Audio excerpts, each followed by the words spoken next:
So I usually speak to at-risk kids, and they tell me not to say no hood stuff. They say get back to the hood stuff tomorrow. I said, dang, what if tomorrow never comes? And the things that I say on the stage are my last willing statements to our sons. I'd ask for my statements help to raise the young, or will it be disregarded as jargon that was spitting by an artist who was simply waiting for his day to come? But what if my days was never intended?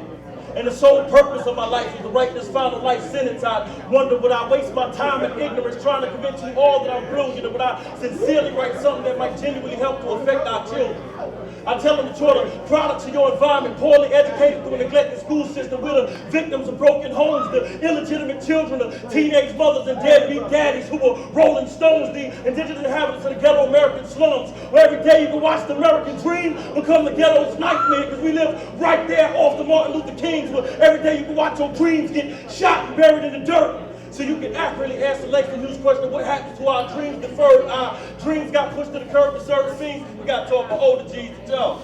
It's the real world, B. And we ain't got time for dreaming, get caught out here sleeping and get shot. They said that was one of 3 ways out the ghetto. The other 2 is you can sling crack rock, and you got a wicked jump shot. So if your crossover ain't nice, you better meet me on the block. See, my moms are strung out, my little sister ain't eat for days.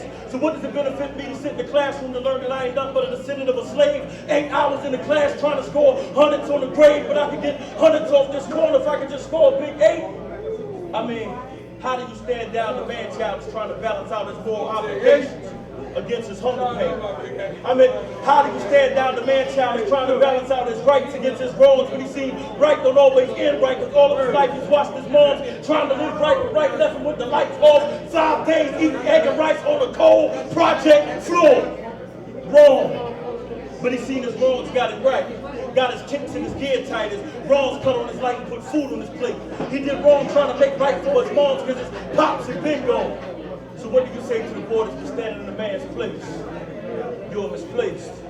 We are in a state of emergency. I need you to emerge and see that we are the victims of psychological terrorism. Way before 9/11 and the FEMA disposition, we've been willy listed to the bondage of Reaganomics. They pump crack in our communities for the children to rationalize what right and wrong is. They pump crack into a starving community like, here's the key. These are the keys to unlock you from your bondage. See, they funded our children's crimes. They make more prisons than school systems. They know it's money in our demise. Now they handing out football numbers like they ain't concerned for time. So boys go in, men come out. And now you're looking for a job, but equal opportunity employers don't hire felons, so you felony disenfranchised. But if you still got mouths to feed, I guess it's back to the grind. The cycle never completes. When we go open our eyes, I mean, what if tomorrow never comes? And the things that I say on the stage are my last willing statements to our sons. I tell them the deck has been set up against us, and growing up in the ghetto is hard. But what can be against us if we're the descendant to the Most High God? I mean, what if tomorrow never comes? And the things that I say on the stage are my last willing statements to our sons. I tell them you are the descendants of slaves. But anybody who tries to degrade you and tell you lesson for that, you can tell them to their face,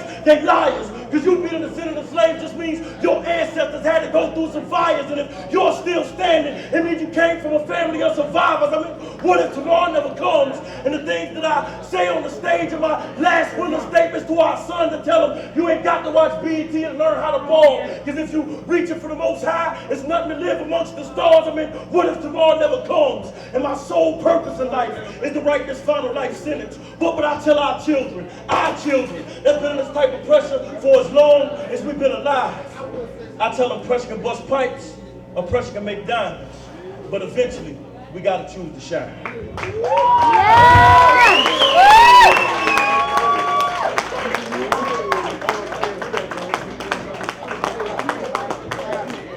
Yo, give it up for life, y'all.